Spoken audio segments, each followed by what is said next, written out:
Welcome, welcome. My name is Ayaka, and I am a consultant with LSAT Unplugged. I'm focusing a lot on the admissions process for law school.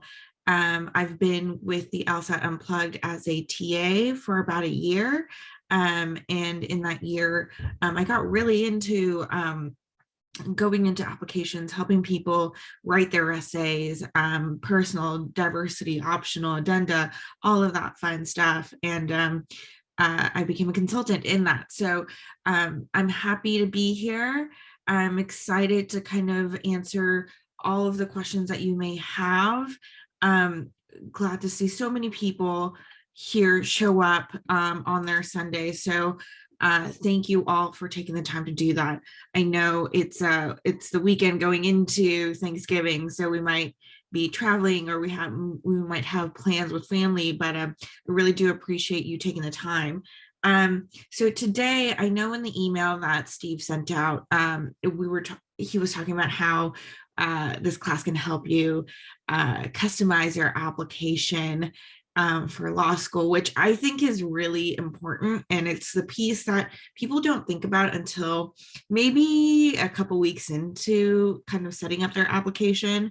So I really wanted to come in today and really talk about how we can do that in a way that is productive and in a way that is that meshes well with what you are trying to do with your application.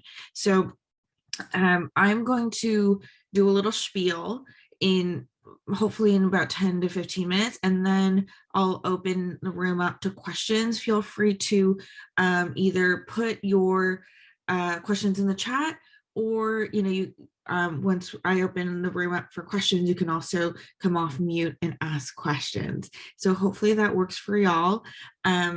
So let me just share my screen, and just so you know, there's no information on the slides that I'm going to show. It's just going to be a marker for us to kind of guide our conversation. So here we go. I'm sharing my screen. Hope everyone can see that. Hope it's big enough. So we're really talking about how to customize your application. And there's many places to your application. Of course, there's the personal statement, there's also optional essays, there's diversity statements, all of that. And we get questions on how do I bring myself out better in those essays and all of that. So this is kind of your guiding three principles when you look at your application. 1 second here. Here we go. Okay. First off, a lot of these essays that the schools are asking you to write, majority of them will ask for a personal statement. A majority of them will ask for a personal statement. Sorry, not a personal statement, a diversity statement. So those two are pretty well known across the board. And we have the LSAT Unplugged has a lot of videos published on how to write those. I have those, but the bigger questions come when we get to like the optional essays, as where it might be kind of a curveball prompt. Also, those of you who are applying to more than just a JD program, like a JD MBA program or an LLM program, something like that, they will always, for a majority of times, will ask for an extra essay. And I think one of the biggest mistakes that I see people make is that we don't really know what the prompt is asking for. For example, I was working with a student who was like, oh, I need to write this optional essay. And I wrote a draft. Can you take a look? And I was looking at the prompt and I was like, well, first off, the prompt is fairly broad. Something like, tell us why you're applying to this program. right? And it was for specifically an LLM JD program. And the question in my mind was, are they referring to how you would be in addition to the program and what perspectives you'll bring? Or are they asking how this program will help you in your legal career? The prompt is so broad that we don't actually know. So the solution to that, and you may encounter a lot of these prompts, is you might need to actually reach out to admissions of that school. Admissions usually has either an email alias, a phone number that you can contact during hours, and they should be actually be able to help you answer that question. That student went, actually, we really want to know how this program is going to help you in the legal career that you want. So tell us why this program is important for the legal career that you're looking to get into. That's a different mindset than saying, this is what I'm going to bring to the program. So really knowing what the prompt is asking is going to help you better frame the story that you're trying to tell. And a lot of times, so the personal statement, diversity statement, they're fairly broad, and we have a very good idea of what we need to write. Those optional essays might be somewhere where you need to do the due diligence of asking admissions what they are looking for. Second point, pick the right topic for you. This is really a broader conversation on topic, and I believe there's at least one, if not two or three videos on YouTube or podcasts, Unplugged channel that talks about, and I talk about it as well, that talks about picking the right topic. The story that you think that you need to tell might be different than the story that you need to tell. So kind of understanding what topic is right, what topic is appropriate is a process. It's a couple iterations of you writing a draft and saying, actually, this topic that I thought was a good one might not be what's appropriate here. And kind of going through the motions of that to figure it out and kind of hone in on what the right topic is. There's different ways to filter a topic. If you want to get a whole spiel on it, there's a video on YouTube. I believe it's about an hour long. So really take a look at that video. But, you know, times when we start thinking about our essays, we start thinking with the hook, right? Oh, that's a really interesting hook to start my personal statement. Well, if you're never going to refer back to that hook in the rest of your essay, is it really the right story to begin with? That's something to think about. Also, don't try to think that, oh, this is what admissions is looking for. Admissions is looking for a broad spectrum of students. And if, you know, I've interviewed admissions officers this past year, and nobody had one answer. This we're looking in a diversity statement. You know, they are accepting a wide variety of people with a wide variety of experience. So don't think that they're looking for a specific kind of narrative or a specific kind of experience or a specific kind of essay. Write story that needs to be told to explain the why law school or why a legal career. And I think that would set you in action. Lastly, third point, don't name drop the school. And this is one of those where when students start off applying and they write their first draft, they always have that whole to be part of your prestigious institution, school name X, Y, and Z. And I'm sure some of you have that in essays. when I say don't name drop, it doesn't mean you can't talk about the school. However, we want to be very strategic about how you're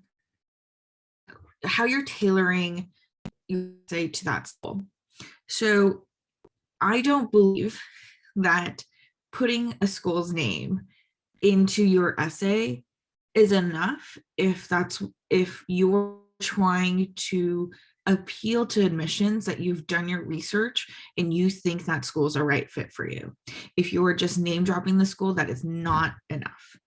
I think if you want to go in that direction of putting the school's name in, or a specific program or a specific professor, you need to do the due diligence and say, hey, this is where I'm going, and therefore I would like to be part of this community, and be a little bit more specific about how you're going to integrate, how you're going to be a value add in that community.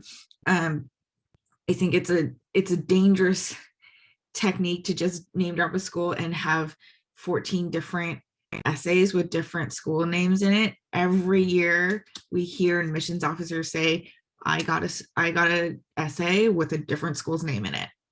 And that might not kill your chances of going to that school, but I don't think anyone needs the stress of thinking, oh my gosh, I sent the wrong essay to the wrong school.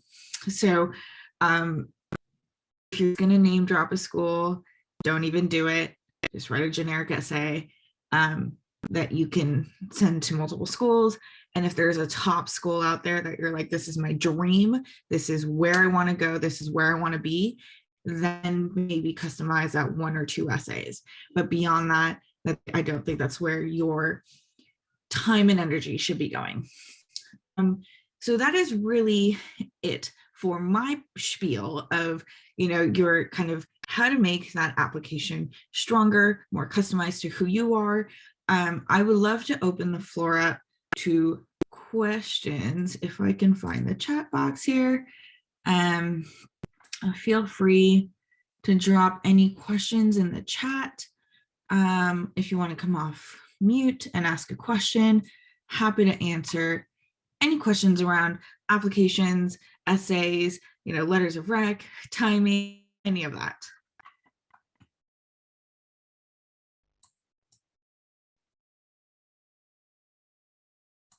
Not quite a group today. Can I go ahead and come off mute, or however makes you feel comfortable? Awesome. Hi, Ayaka. Can you hear me? Yes, we can hear you. Perfect. Thank you so much for doing this. I really appreciate all of your sessions and have attended a few in the past. So it's very nice to see you again. My question specifically is that I was wondering if you can talk more about how within different, one thing that I'm struggling with is that writing my different essays, in my personal case, I know that I want to go to law school to work on essentially reforming the mental health system through using the legal field. And so I do mention sort of my, my professional work in that space and what drew that interest. But I was wondering, because that's such a huge part of why I want to go to law school, it is also relevant not just in my professional life, but also in my personal life and in my extracurriculars. And I'm worried that I'll come off as someone who, only cares about, doing mental health work and nothing else, because that's the general trend or theme that you can see throughout my application. And I don't know if that's a strength or if that would hurt me and make me seem horribly uninteresting. Of course, I'm not writing the same essay over and over. And I talk about whether it's my personal example, volunteer work that I did, professional work that I did, policies that I've worked on. But I just would love to hear your thoughts on this. Thank you so much. Yeah, and I think those of us who are in a certain field and who live and breathe that field, I feel you, Kenna. I live and breathe in a very different field, but we can feel like, oh, yeah, this might be boring. However, I think I'm like, oh my gosh, tell me more. Tell me what's going on. There's so much information that you have as a person, and and I feel like when you get to writing your essays, you're going to be like, oh my gosh, I can't fit all the information that I want to fit into an essay in the 2 pages that are given for a personal statement, or the 1.5 for diversity, or the 500 words in an optional essay. Like, you're going to run out of space. So I think really organizing what you want your application to say as a whole is probably key for your application, and then piece together so that application is a pie, right? And then you have that personal statement piece. What are you going to talk about there with regards to, let's say, your experience in the mental health field, and then maybe in the diversity statement, like a different take of that mental health experience. And then if there's an optional essay, some schools have optional essays that ask specifically, why are you applying to the school? That can be a very targeted essay around, saying like, there's this program that you guys have, and I think, my experience, I can bring a lot to it, but I'm going to learn X, Y, and Z, and I can be that cross point. So I think there's different ways to frame the essays, even though you may be talking about a similar meta topic, but the different takes in the essays can show a different side of who you are. And that's ultimately what you want to get across with the essays. Is all admissions officers have said publicly on videos that they are looking to understand who you are as a person, what makes you tick, how do you think, are you, if you think of something, do you take action, stuff like that. So really, you want to make sure you're highlighting different things about yourself, but it can all be related in this whole conversation about mental health that you're talking about. Does that make sense? Yeah, that's super helpful. Thank you so much for that. Absolutely. And I know there's a bunch of people who are direct messaging me questions. If you could put it in the chat for everyone, what you'll find in these sessions is a lot of people have very similar questions. So I would encourage you to be brave and kind of put them in the public chat, but I will go ahead and answer some of these questions. So the recording of the session, I believe they will go up on YouTube in a couple weeks. So keep an eye out for that. Can you replace LSAT scores after applying? That would depend on the school. So I would really ask admissions. Some schools, once they receive your application, may look at your application right away and have a decision within 6 weeks to 8 weeks, right? So if your score isn't coming out until another 8 weeks, you're kind of out of luck in terms of they've already taken a look at your application, right? So you may want to talk to your school, and that may be a reason to hold back your application until a certain date. But I can't give you a general answer on that. Vanessa, you asked for letters of rec. Is it bad that if it's only one employer who is writing, non-traditional student, don't have any communication with my professors, and I don't think they would remember me. Okay, so Vanessa, I don't know how long you've been outside of school. A good number of schools have said that if you are 5 years or out from undergrad, they will put the same weight in employer letters of rec as professors, because they understand that, professors retire, you might not have a relationship with a professor anymore, X, Y, and Z. It would be great if you had a letter from your professor, but if you don't think it's going to be as strong as your employers, then I would say that's a call that you can make, and I think that's a great call that you can make. I'm about 6 years out from undergrad and definitely kept up a relationship with a professor where when I graduated, I was like, I know one day you're going to write a letter of rec for me. So, I've kept that communication up with a professor, but I understand it's really hard to do that. And maybe you didn't connect with the professor, and that's all right. So if your employer can write a really, really strong letter of rec, I think that's great. Having maybe 2 people from the employer, or if you had multiple employers, having a letter of rec from 2 separate employers would be great as well. So there's different ways to get around it. If you are teetering on that you've been out of school for maybe 3 years or less, and you're saying that, maybe you want to reach out to admissions and clarify that piece. But admissions are very understanding of not, and they're very used to non-traditional students coming in and applying. So they should be very ready with an answer for that. Would you say that one letter of recommendation is sufficient, or do they generally prefer two? So if you go into LSAC and you start your application, and when you start adding schools, they'll tell you one letter, two letter, three letters. I'm not sure which schools you're looking at. I've generally seen 2 letters, and then an optional third if you want to. I think if they're giving you the option of 1 or 2, I would go with 2, because, so just a little side spiel about letters of recs.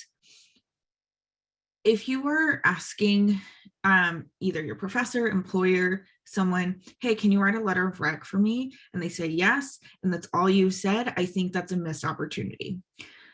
Like when I was answering Kenna's question about your application as a whole, your letter of rec is another piece of the pie. And you really want to direct your writers to fill in a gap that maybe you can't fill in your application. For example,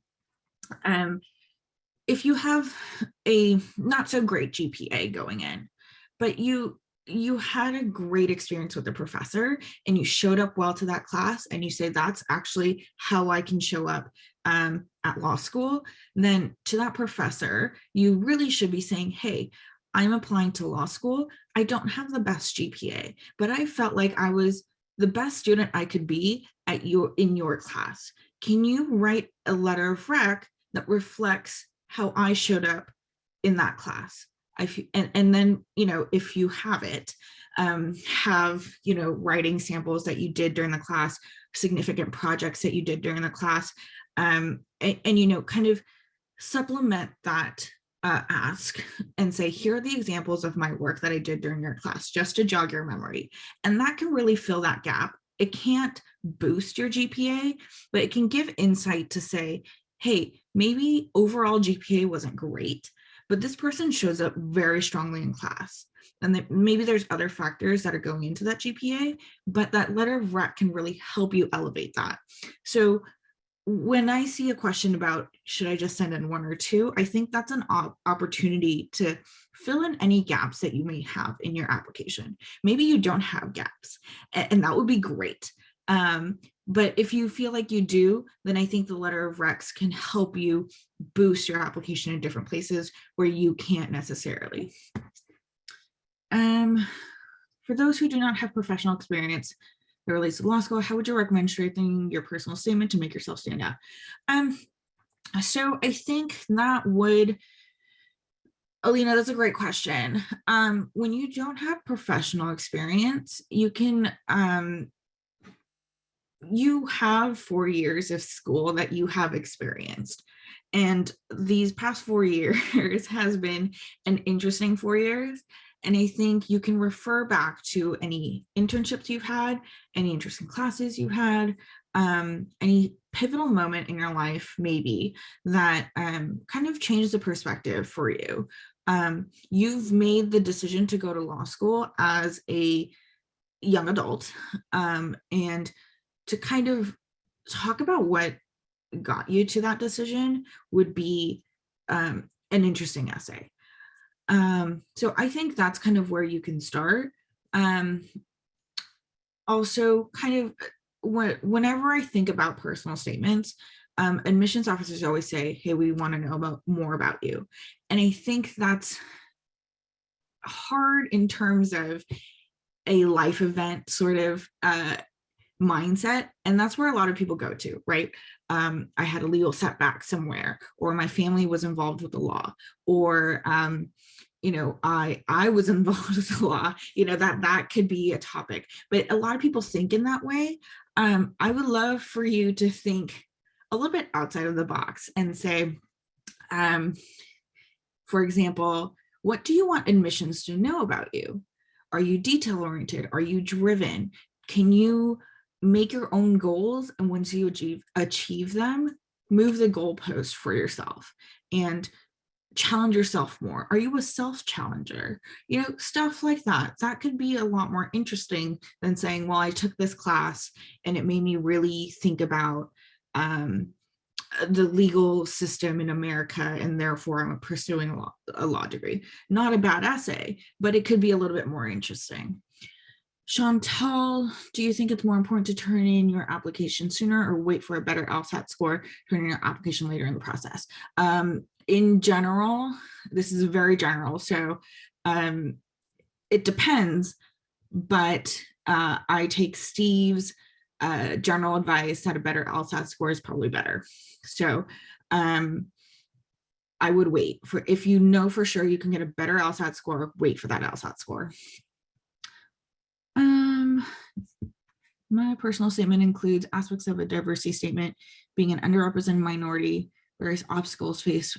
Should I write a diversity statement? Okay, so one point about diversity statements: the law schools do not limit diversity statements to race, gender, religion. They also say any interesting work experience. So they've opened the door to a lot of things in terms of a diversity. If you have a diverse perspective, I think it is valid as a diversity statement. Now, I would actually, Asia, for you, take a real good look at your personal statement and kind of count out what are the things that you are talking about, like the different topics that are in your essay. I think if you count, you may have 3 or 4 things that you're talking about in your essay. And I think for a personal statement that is 2 pages or a little bit over 2 pages, you should have 1 or 2. So if the 1 or 2 is including the being part of an underrepresented minority, I think you can swing it as a personal statement. If you're more comfortable swinging it as a diversity statement, I think that's fine as well.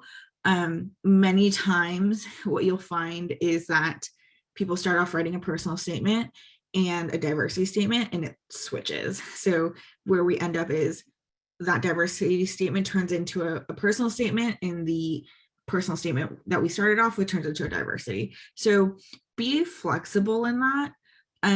But I think write out what you want to write out. Write out that essay. You can always piece out what might be for a diversity statement and what might be for a personal. So kind of split that out.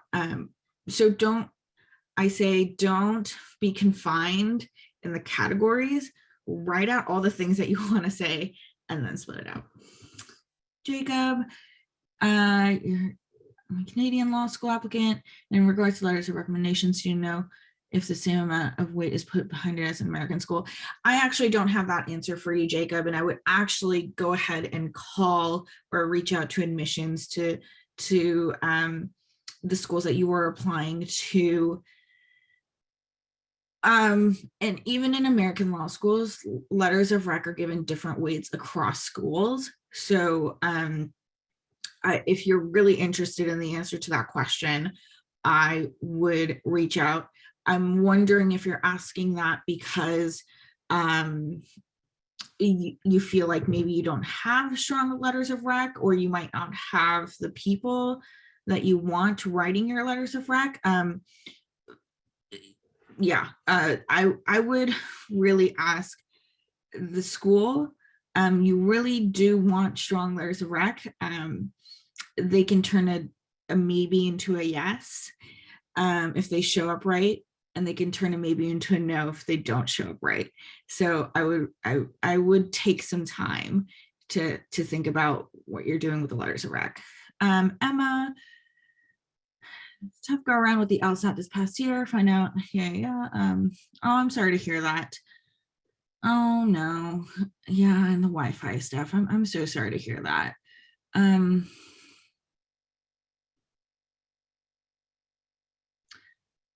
Okay, so Emma, thank you for sharing that information. I appreciate you asking that, and my heart goes out to you. With regards to the application, I think there is a place to write about that in an addenda, as long as you're not addressing what's happening extensively in, let's say, your personal statement or your diversity statement. Granted, admissions always says we don't want to have question marks at the end of reading your application. So, for example, if they see multiple LSAT scores, I think you are better off writing an addenda and explaining what's going on, especially for yours, because of the circumstances. I think you would be better off writing an addenda and explaining what went on.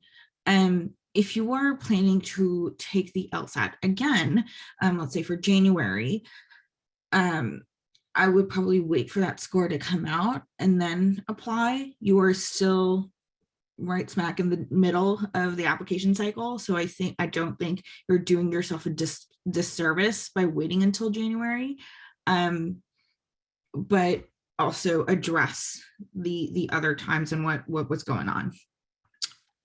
Thank you for sharing, Emma. Yeah, so when is the best time to purchase CAS? If you haven't purchased CAS yet and you're applying by December 31st, I think it would do you well to purchase.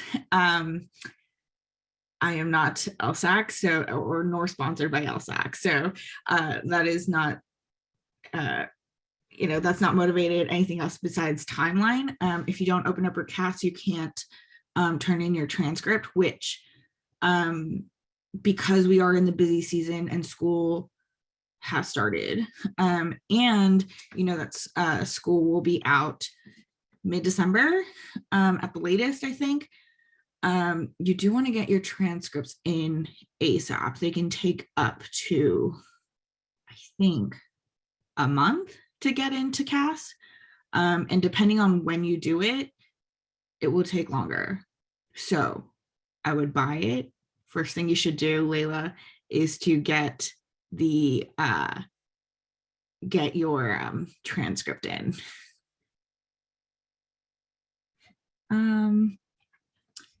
Chantal, do you think it's important to tailor your personal statement to a specific school?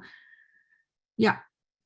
Chantal, I think in general, and this is my personal opinion, you should have a general essay that's out there.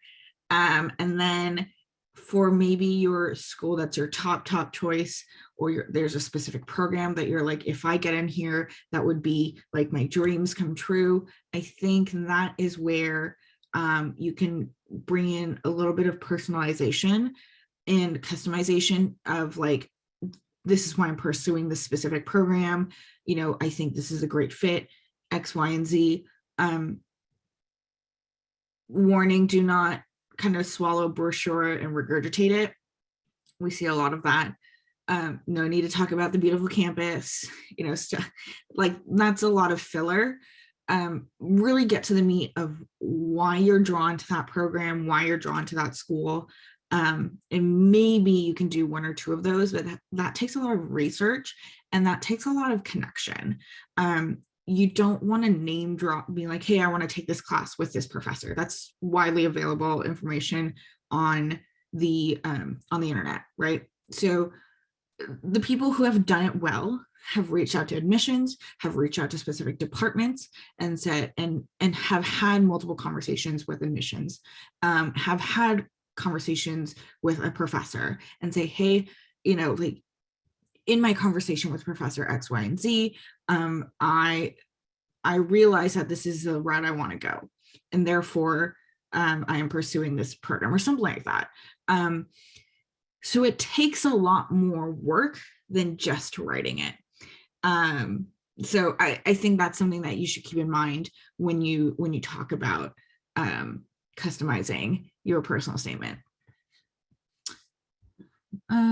Oh, okay, Jacob, thanks for the additional information. Question about letters of rec. You see it. So they do not require it for regular applicants. Don't want to rush my reference writers in Canada. They do not use CAS. Okay, so I think it would be really crappy of a school to if they said it's not required, but they gave it a weight that would change to the point where it would change and accept to like they're going to say, oh, this person didn't have a letter of rec, therefore even though it was not required, because this person didn't have a letter of rec, we're not going to give them an acceptance. I think that's not great. So that's my 2 cents out there. If there's any sort of language that says it's not required but highly recommended, I think you should have it. Beyond that, I can't answer that question much further. Cool. Kenna, when in the cycle should you purchase CAS and request transcript if you're thinking of applying to law school? September 22. Okay. I say the applications for the next year will not open up until probably after their application for 21 closes. So, and that application cycle has gotten longer over the course of COVID because everyone's online. Timelines have shortened in terms of making decisions and making action. Where so many times you'll see applications open until May for a July start or an August start, right? So really you want to be, I say have that CAS open. Your transcript, unless you are still in school, your transcript is not going to change. If you're out of school for a couple of years, your transcript isn't going to change. So go ahead and open up CAS and then have that transcript in. You can have professors, employers turn in letters of rec early. I had mine turn in during the summer. And they just sit in your application. So, that's fine. It's also your comfort in opening up an application. Some people find that to be adding anxiety to their life. So if you're a person who's like, I need all my ducks in a row before I start opening up CAS, that's fine. But I think just know that there are pieces that take a little bit of a process. Letters of rec also is a little bit of a process where you have to enter information for your writers, and LSAC will trigger an email to your letter of rec writers, and then they have to upload the letter. So it is a process. It's not immediate. So I would really kind of keep that in mind when you're applying.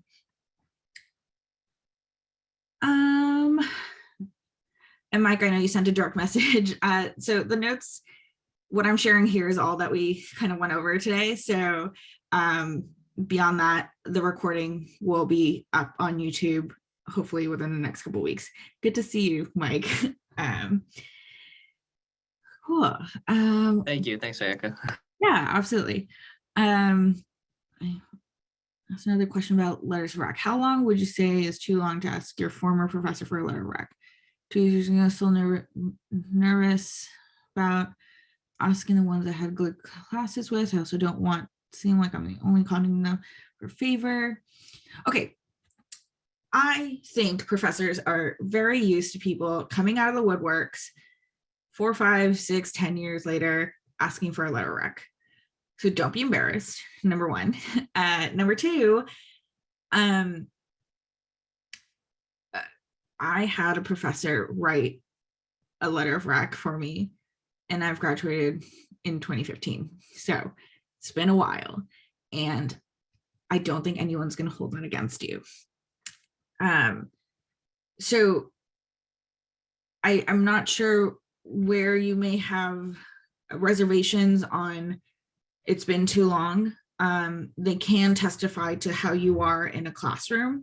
So I think that's a strength if you've been out of school for a bit, but they can still talk, because the question in admissions minds for non-traditional students is going to be, how are they going to be in a classroom, right? And for those students who have been out of school for 5+ years, that's a bigger question. So really you want to alleviate any questions they might have of that. So to kind of have a letter of rec that can say, hey, this person is actually great. They did their homework. They spoke up in class. They brought a great perspective. They showed up awesome in class. That's a great testament to have, especially if you've been out of school for a bit. I think if you've been out of school for a couple of years, but you can reach back out to your professors, I would just really start a conversation and say, hi, how are you doing? Have that conversation. Take them, I worked in Tokyo for a bit, so I was out of the country. But every time I came back for the summer to visit friends and family, I made sure to make an appointment and say, hey, I just want to catch up. And had coffee, had dinner with the professor, and say like, hey, these are the plans, this is what's going on, I'm hoping to apply within the next few years, X, Y, and Z, and really update that person and show them the respectives, and I totally understand the whole like, hey, can you like write me a letter? Like that's such an awkward question to go in with, but say, hey, like I'm genuinely interested in what's going on, tell me about your research, tell me about the classes that you're teaching. I showed up to a class once because he was like, hey, do you want to, I know you love this class, did you want to like swing by? And I was like, yes, absolutely. So just kind of have that relationship, and you can always build that relationship up. It's hard to let it go down to 0 and then bring it up again. So just if you are teetering on that point of like, oh, I don't know if he will remember me, but I showed up well in his class or her class, I would really try to reach out with an email, or say, hey, do you mind if I show up to your office hours if you can? All of that fun stuff. So I would really ask that and build up that relationship not before, but kind of as you're asking for the letter of rec. Laura, what is the latest month I should apply for the fall 22 cycle? I think the December, January line is about as early as it can get. Yeah, so I think the latest you're teetering in the middle of the pack with January applications, but I've heard, and this depends on which school you're applying to. So if you're applying to T14, you really should have your applications in now to be considered early. For the non-T14 schools, their application cycle is very long. So being in the January will be fine. I think beyond that, you may be teetering on that, like, okay, you're competing with 60% of the other people who are applying that cycle. To November LSAT. So, okay, Laura, if I may double click into your question, you took the November LSAT, don't think you'll be retaking. Great, awesome, great job in taking the LSAT and feeling like that's the score you got, and you can go with. I think I would finish up the application during, take this Thanksgiving break, the first week of December, and try to get it in within December. Now, if it's a question between the last week of December and the first week of January, I say take that week to perfect the application. But beyond that, I think if you can get it in December, that's great. If you can get it within January, that's great as well. But I think you're teetering beyond that. I think you would be teetering on the competing with the majority of the applicants. Can insight on EL250, since my application will have the theme around mental health recommendation on the topic. I'm sorry, I have no idea what you're talking about with the EL250, so I don't have any advice I can give there. do we send our letters to you so that you can check them? Billy, can you give me some context there? I'm not understanding the question. Well, I mean, just if you wanted to look over just going by each individual letter to see what's good about it and what's not, what needs improvement in it. All right, and this is the letters of rec, right? Yeah, the personal letter. Okay, I'm sorry, there's a lot of noise. So,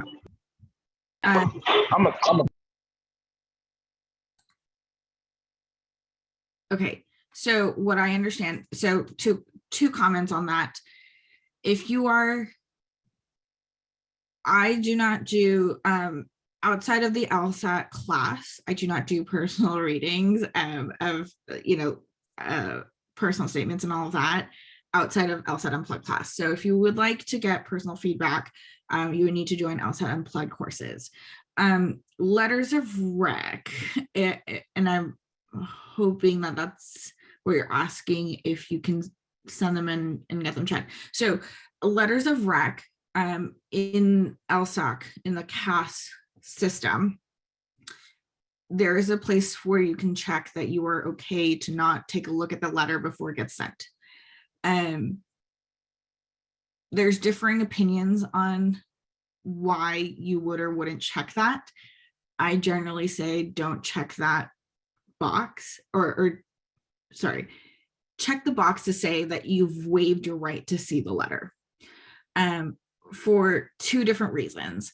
One is because whoever's writing the letter, if they know that you will be looking at the letter, they're writing for two different readers. So they may censor themselves to say, oh, that's not a good thing to say in this letter, especially if Ayaka is looking at them, right? Or they may decide to omit things.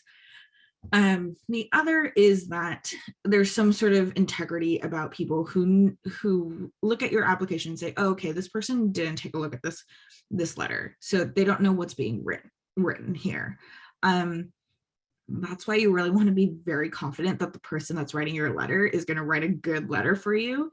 But I think it is better to waive that right, but be very confident that the letter is going to be strong. So those are my 2 cents. Jamie, taking the FAB LSAT, I think that would be kind of the middle of the pack in terms of where the population is in terms of applying. The application cycle has become longer, no doubt. So there's a good number of people who are applying in the spring. So I don't think it's late, like too late, but you are competing with a lot of people who are turning in applications at a similar time. And maybe half the seats at that law school will be filled. And it also depends on what school you're applying to. So if you're applying for a T14, yeah, probably a little bit late for that cycle, but not, no hope is lost. But if you're looking at maybe a smaller school, probably, it's probably not too late at all. And you can really still turn in a strong application and you have a great chance of going to law school. Well, I've talked a lot, but any last questions, lingering questions that you may have, just know that this class hopefully will be up on YouTube soon. Also, LSAT Unplugged, I teach a class every Wednesdays. Those get uploaded to YouTube as well, just at a later timeline, but those go to YouTube and the podcast. Billy, we're not doing personal statement critiques here in this class right now. I do run them in the LSAT Unplugged course. The next one is going to be in mid-December, so we'll do that. Yeah, so we do that. mid-December. We have quite a few essays lined up, but hopefully we can get yours in as well if you decide to join the course.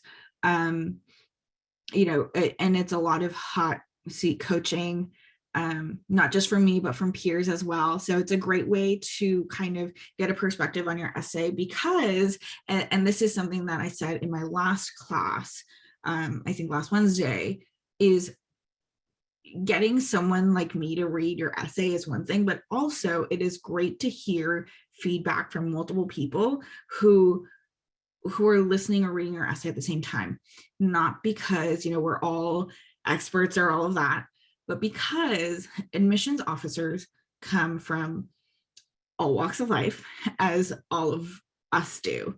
So you actually can't dictate who is reading your essay.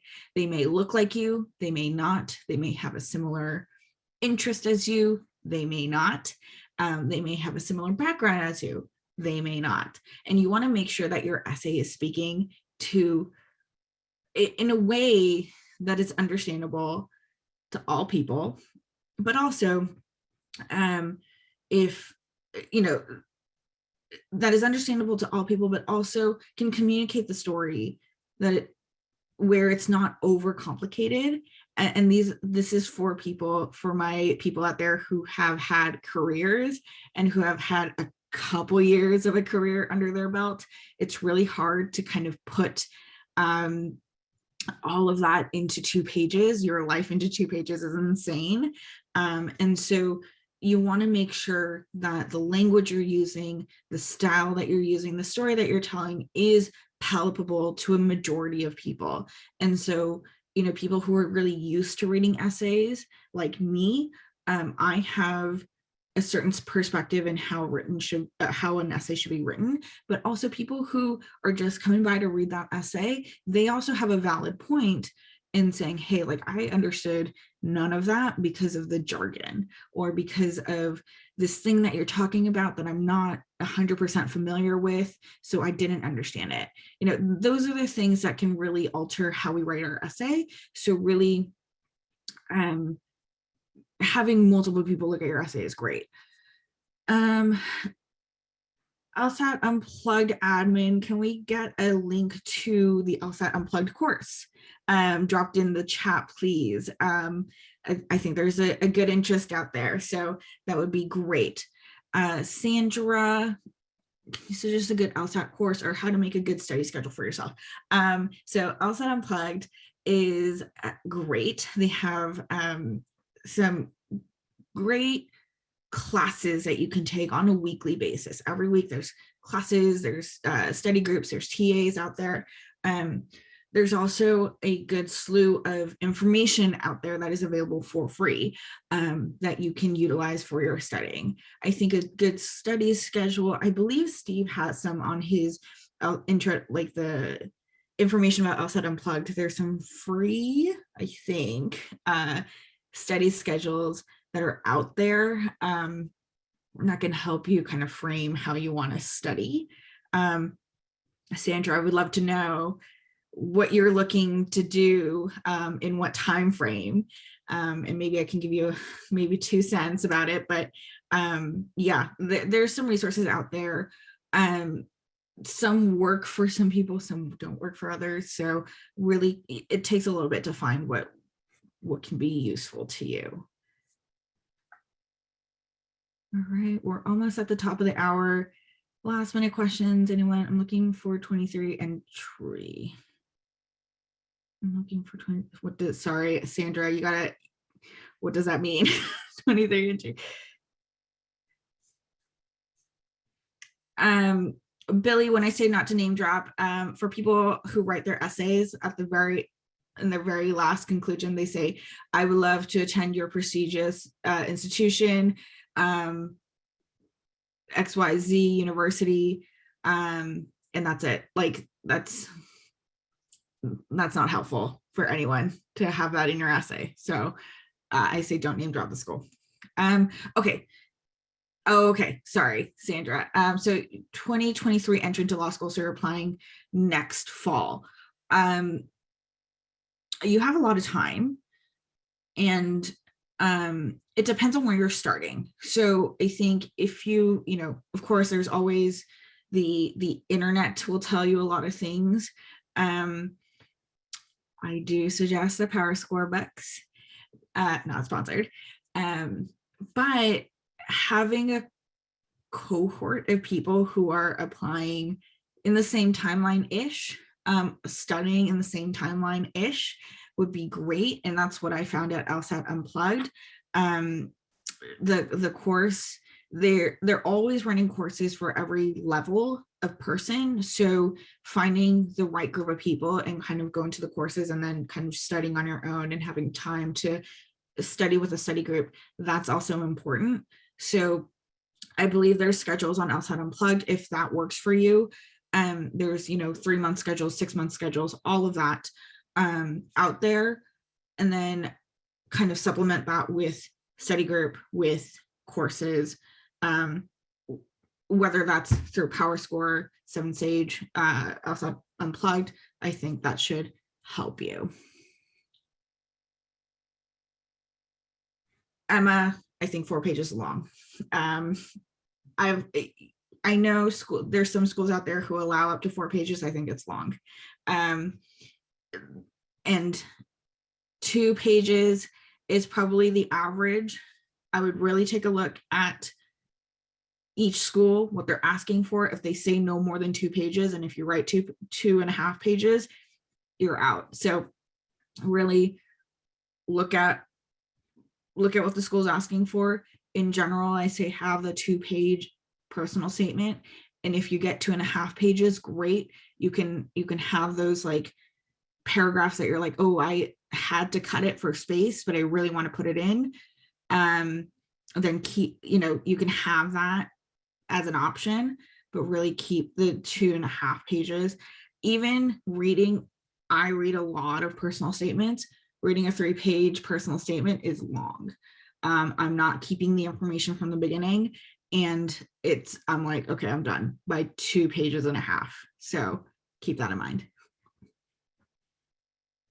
Spills over by a paragraph. Spills over by a paragraph. Doesn't meet 2 pages, but spills over. You got to figure out where to cut. The personal statement, I think my theory in how to write a personal statement is your first draft. Don't think about that page limit. My first draft of my personal statement was 6 pages long. The game is to figure out where to cut. You're going to have to cut some stories that you think are really important. You're going to need to cut a lot that you're like, oh, I wish I could tell this. It's a cutting game. So write all the things that you want to write about, your childhood, what your dreams are, all of those things, everything that you think needs to be written out. That should be 6 to 10 pages, depending on the person you are. And then you should go in and cut, and then say, okay, I can use this for my diversity statement. I can use this in my optional essay. This is my personal statement. And that should really set you up well. Taking the last questions here, Vanessa. Addendum regarding low GPA, what would you suggest a good way to end it? I read mine and I feel like I might leave them questioning. I don't want to read. Okay, so I think for an addenda, I think the best way to end an addenda is to say, hey, these are the things that went wrong, right? I've learned to overcome those things via personal growth, self-reflection, all of those good things. And then kind of go into how you've overcome them, therefore they're not a problem anymore. I think that's a good way to end it. So let's say, for example, if in your low GPA, it was like you had a lot of anxiety, you dealt with mental health issues, for example, then you can say, hey, I've worked on myself, I've gone to therapy, and I have learned to deal with my triggers, and I am better able to navigate the landscape, and therefore it has not been a problem since. That's a great way to end it, rather than saying, here's my problems, right? So I think that would be a great way to end it.